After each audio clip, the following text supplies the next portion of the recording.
We're in the National Gallery in London, and we're looking at a painting that's called the Wilton Diptych. And it's called the Wilton Diptych because of the family that owned it until the early 20th century when it was acquired by the National Gallery. It's a diptych, which means that it's two panels that are hinged. So this could be closed and the inner paintings would have been protected. It's made to be a portable object that could be opened and then used as an aid in prayer. And it was owned by someone very important. It was owned and made for the King of England, King Richard II. It's a really rare painting, and it's gorgeous. You can see it's been used a lot. But the inside panels, at least, are in really good condition.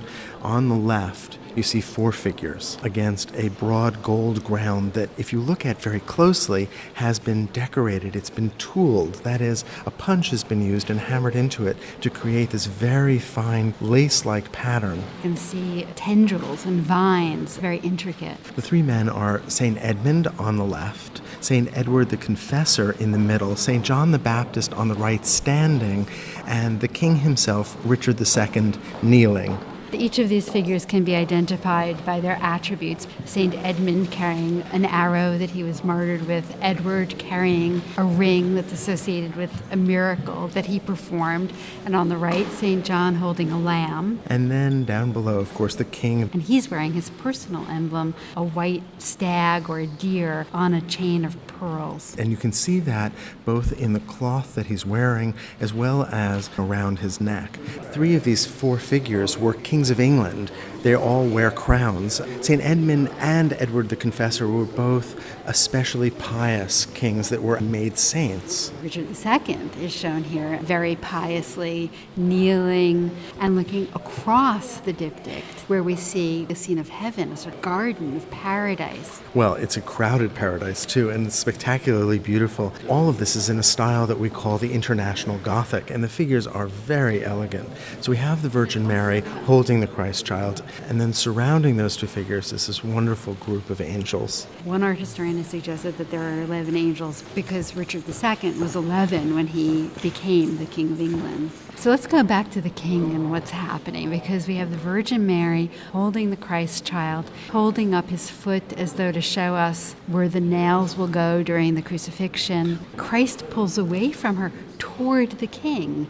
And so you have this relationship across the diptych between King Richard II and Mary and Christ. Christ seems to be reaching toward this banner held by an angel. The angel looks up at Christ, and at the top we see the flag of St. George, and St. George was the patron saint of England. And at the top of that banner is an orb, and a recent cleaning has revealed that that orb contains an image of an island floating in the center of a sea of silver. And a little castle on that island, actually, and a ship in the sea. A couple of hundred years later, Shakespeare wrote in his play about Richard II of this little world, this precious stone set in the silver sea, referring to England. Now let's be clear about the chronology here. This painting is much earlier than Shakespeare, and so we have no idea if Shakespeare would have seen this, if they were both referring to a common source, or if there's any relationship whatsoever. But it's very tantalizing.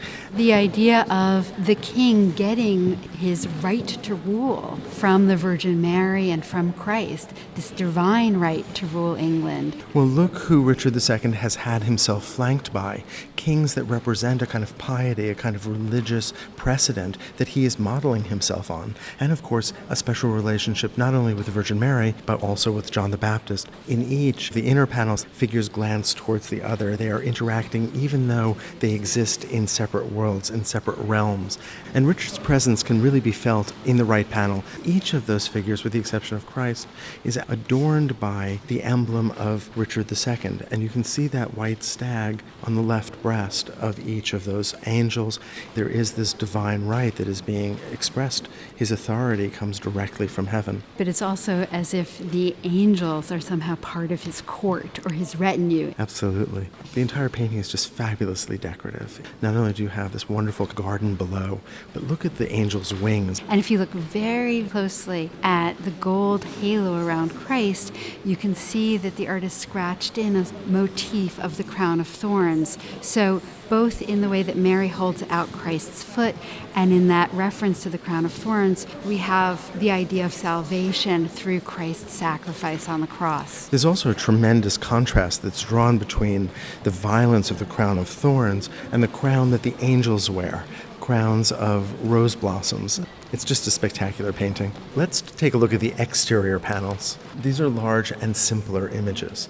On the right, you see the white stag, the emblem of Richard II.